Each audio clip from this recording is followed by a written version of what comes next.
Don't leave me hanging. It's go time. Hey everybody, this is Josh, and here we have Game 2 in a best of 3 between Mal's Strelok, the blue Terran player up here on the top right of Steps of War, and his opponent IdrA, or MYM Sunny for this tournament, as IdrA does not have a European account apparently. But yeah, he's the red Zerg down here in the bottom left. And we just saw the first game between these two. IdrA was able to take it home with some speedlings and roaches. Not very effective bunker going for Strelok, didn't actually do anything. And after that, just mass Hellions didn't really do anything either. So Strelok had two rather weak pushes, and IdrA was able to defend it quite easily and eventually roll over him. So let's see how he does in Game 2. I'm not going to spoil any of the other groups, not going to spoil any of the results, although I do know the results of these games. I have not seen them yet for myself, so I will be watching this for the first time, just like many of you. Yesterday I brought you all of the Little Ones games from day 1, and eventually I'll get around to casting, hopefully I'll get around to casting all the rest of those games, but there are so many games to cast in such a short period of time where these games will actually be relevant, so I'll try to bring you guys at least the very exciting ones, and all of IdrA's games from day 2. So we'll see what I end up casting tomorrow. I'm not sure, I haven't decided yet. Maybe Morrow will be featured. But yeah, IdrA gonna drop that gas first and then spawning pool, so probably gonna be seeing another speedling opening against Strelok. Strelok doing a very normal barracks followed by refinery, probably gonna get just yeah, he'll queue up those SCVs and then build an orbital command the moment they're done, filling up that gas with 2 SCVs right away, not 3. Oh no, that was 3, my bad. And 1 Marine, maybe? No? Yes, no? Getting the orbital command right on time. He does have enough money for a Marine. No, instead he's going to be getting that tech lab, so maybe going to be seeing another Reaper opening out of Strelok. Although it didn't really work out for him last time because IdrA was not even planning to expand. Strelok built a bunker and put a Reaper in it, but there were no units there to even shoot against, so wasn't too effective for him. Zergling speed not coming in incredibly quickly, so maybe Lair will be soon. No, there's the Zergling speed. IdrA does not disappoint with his Zergling speed, and of course that is very good defense against Reapers until you're able to get roaches. So IdrA, fearing Reapers once again from Strelok, goes ahead and gets that Zergling speed pumping. He's probably going to be getting a queen very quickly. Yes, he does. It's almost halfway done already. Zergling speed will finish a little bit after the queen. It looks like he is going to delay trying to expand yet again. Does not want Reapers to just come up here and force him to cancel that. So good forethought from IdrA. I'm sure he's played enough Reapers over there on the Korean servers and has seen them many, many times. Strelok actually is bunkering up, and his first Reaper is arriving, so we're seeing a repeat of Game 1. The bunker is actually destroyed this time around, though, so Strelok forced to start over, and this queen is already here, ready to protect against this first Reaper. Starts just clawing away at it. I'm not even sure if those are considered claws or what, but either way, the queen does get that Reaper back out of there, and look like he can't actually jump from the ramp onto the ground. He has to go up a cliff or down a cliff instead. But 2 Reapers here now, able to just hop right in that bunker. He's building supply depot for an actual full contain. IdrA probably won't care too much. He's already got 2 queens out, and we'll have lots of speedlings. And banelings actually this time around, not roaches, so going to be able to break that contain with banelings for sure. Reapers just do not do enough damage to banelings to keep them from rolling right in there, and the supply depot is going to be lost. Hopefully Strelok has the forethought to build another supply depot back in his base so he doesn't get supply blocked when that actually comes down. Baneling nest nearly finished. Zergling speed is done.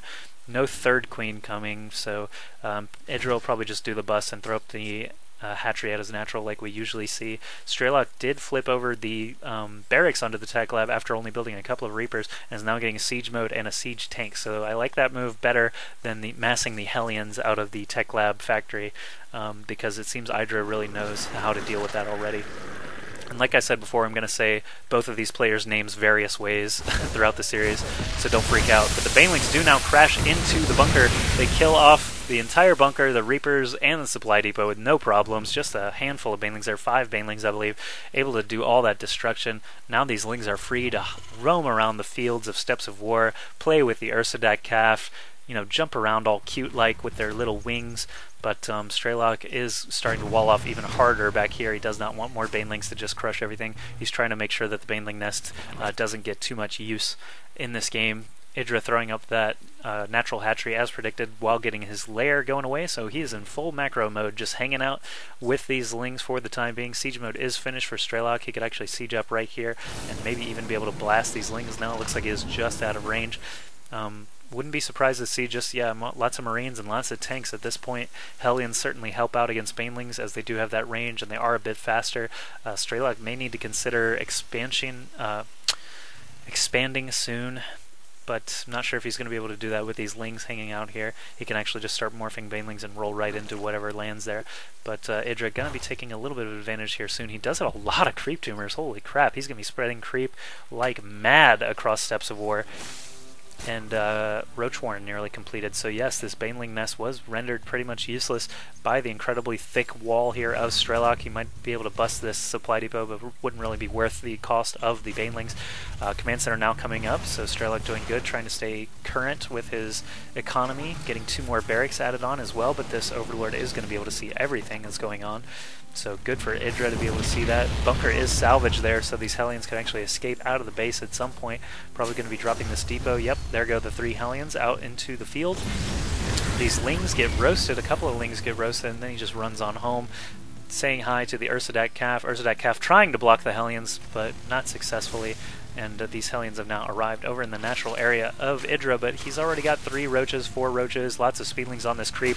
Are going to be able to surround the Hellions, even with pre-igniter upgrade. The Hellions only get 1 shot each. No lings even died in that exchange, so IdrA feeling pretty good with himself right now, killing off those Hellions without them being able to do a single thing. So Strelok's command center is done now. At least he broke the little ling contain outside of his base. He might actually be able to get this command center to float somewhere safely now. Starport coming in now for Strelok as well, so maybe a tank drop might be in his near future, not sure. Looks like he did surround these rocks on both sides with lings and roaches, try and take them out pretty quickly and start moving toward that 3rd base. Keep an eye on this production tab, lots of stuff going on. Roach speed, Baneling speed, more creep tumors coming in all the time, Starport, Orbital Command, Armory, Marauders, Marines, Stim Pack, so it looks like Biomech coming in for Strelok, going to be working for Thors, perhaps, or maybe just a Banshee and some weapon upgrades. We'll have to see, but Thor more likely, since they do quite well against Zerg units. Everything except roaches, basically, like we saw in the first game here on Blistering Sands. More Banelings being morphed in now for IdrA. He's got 6 Banelings on the way. Those will be just fine against these Marines and Marauders with no medevac support. No medevac support yet, I should say. He is creating one right now. IdrA being... This is actually his comfort zone. Strelok is actually... maybe hasn't studied IdrA too much, but he gave him a lot of breathing room this game, and IdrA is taking full advantage of it, just getting tons of units on the field. His lair is finished. He has not started to get a Hydralisk Den or Spire anywhere that I've seen yet, though, so the Starport actually could be made to better use by Strelok by getting some Banshees out, but instead, just going to keep working on this bio mix here, MMM. 1 medevac out, getting shields for his nice little Marines here so they can have some extra life against those Banelings. Not going to matter though, because 2 Banelings will kill a Marine no matter what. And yeah, so IdrA just comfortably taking his 3rd base, macroing up, getting some lots and lots of roaches, 8 at one time there, you see in the production tab. Full upgrades coming for Strelok. I like that move. He got his engineering bay up. He got a turret here for detection and anti-air just in case mutas happen to appear. Strelok again just has terrible vision across the map right now. He's going to have to rely solely on scans to figure out what IdrA's doing. Thankfully for him, IdrA has not started to build any hidden tech or anything. He is getting an infestation pit somewhere, morphing in more Banelings all the time.